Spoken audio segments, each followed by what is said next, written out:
Hey y'all, my name's Derek. I got the 2024 Kawasaki KLX 300 here. I've had it for just about 300 miles, and I just wanted to kind of do a quick first impressions video. So let's hop on this thing.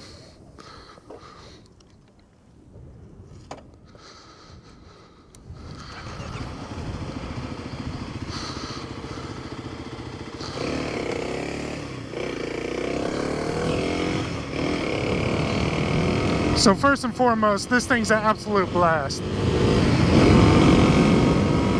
Like I said, I got about 300 miles on it.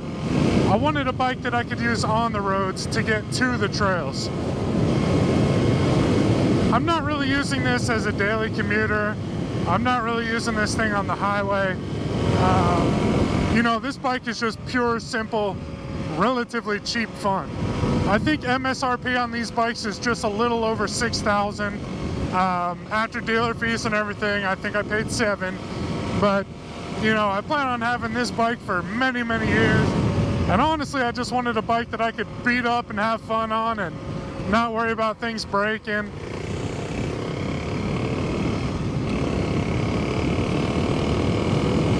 In my opinion, these things are super light, super nimble.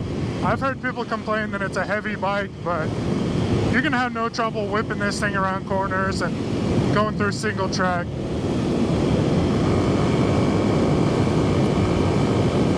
These things do feel a little bit gutless when you get them straight from the factory. One of the very first mods I did on this bike was replace the front sprocket. It had a 14 tooth on stock, and I replaced it with a 13 tooth. That really gave this bike a little more pull, a little more torque. Changing the gearing on these bikes goes a long way to get it exactly how you want it for you. When I bought this bike, I was really thinking about exploration. You know, I've had Harleys, I've had street bikes, and I got kind of tired of riding these heavy bikes being stuck behind traffic all the time.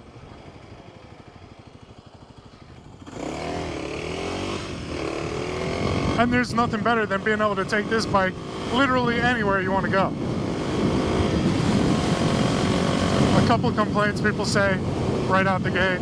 There's still no gear indicator on these bikes. It doesn't really bother me much. I've ridden for many years and I don't really have a problem keeping track with what gear I'm in. You know, I'm clearly not taking this thing to a track, so it's not super important to me. Another thing in 2024, which every bike should have, but this one does not, is the fuel gauge. These tanks hold a little less than 2 gallons, and besides a warning indicator that pops up when you're real low on gas, there's nothing to let you know besides tracking your odometer how many miles you have left before you're on empty. But another super awesome thing about this bike is just how easy they are to work on, how customizable they are. It's work you can do yourself. You don't have to take it to the dealership. It's relatively cheap. Anything you want to change on this bike, chances are you can find a part to customize them. The stock tires they put on here are the Dunlop 605. On the road, they feel completely smooth. Like, I wouldn't even recognize that this was a knobby tire. In mud and loose sand, these tires aren't the best, but you could definitely make them work. I plan on keeping the stock tires on until I can no longer use them, and then I'll probably switch them out with the Dunlop 606.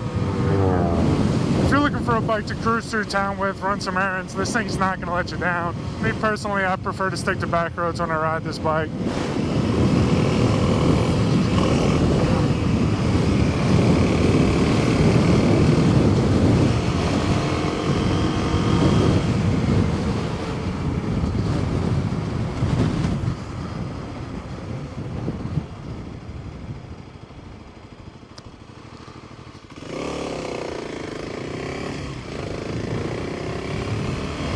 I've done a couple things to the bike to make it fit me better.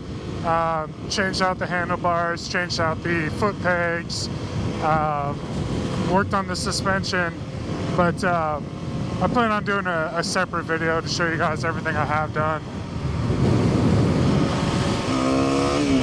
When you're riding through the city, you're not going to have problems passing people. But when you get to the highway, it's kind of a different story.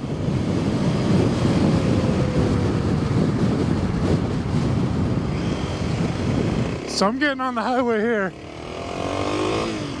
And like I said, I did switch to a 13-tooth front sprocket,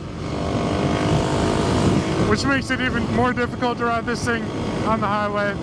I'm in 6th gear here, really pinned out, going about, speedometer says 75, 76. It's not the most comfortable thing in the world. If you gotta take the highway to work, maybe check out the Supermotos. It just feels like there's not enough pull power to pass someone comfortably if I needed to. I don't think it's made for long trips on the highway.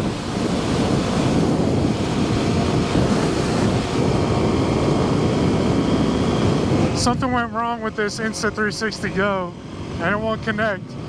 So I'm gonna try to do the rest of this with the silly camera mounted on my fender here and the chin mount.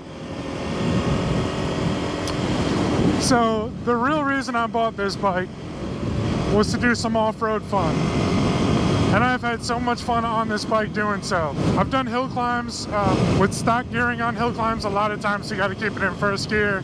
But once you switch to a 13-tooth front sprocket, hill climbs are a blast. Single track, little trails here and there, you know, really having a ton of fun with it.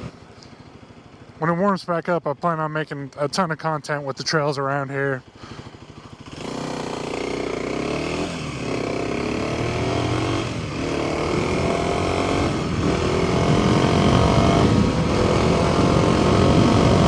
I think one of the coolest things ever since I've owned this bike, you know, I'm finding these little trails off the side of the road here. Now when you're doing this, you definitely want to make sure you don't see any no trespassing signs or anything like that, but here's a little bit of woods riding for you guys. It is super wet. It's been raining non-stop here. Everything's been pretty much flooded.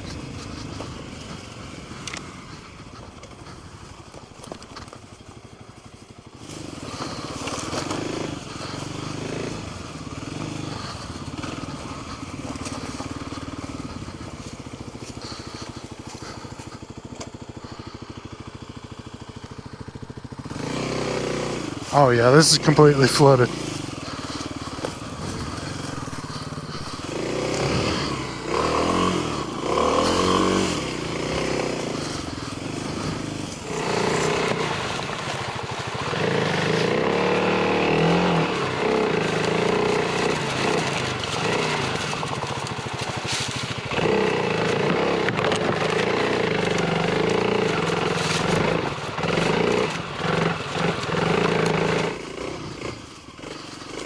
But as you can see here with the 605s, you do slip and slide a little bit.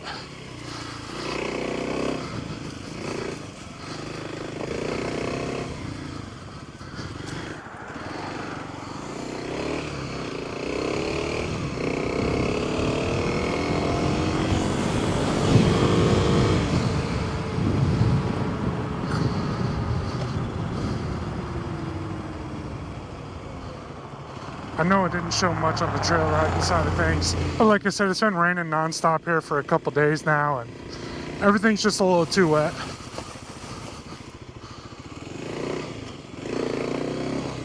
I'll put out more videos with the mods I have done and the things I plan on doing with this bike coming soon. So if you want some more KLX videos, make sure to subscribe. See you on the next one.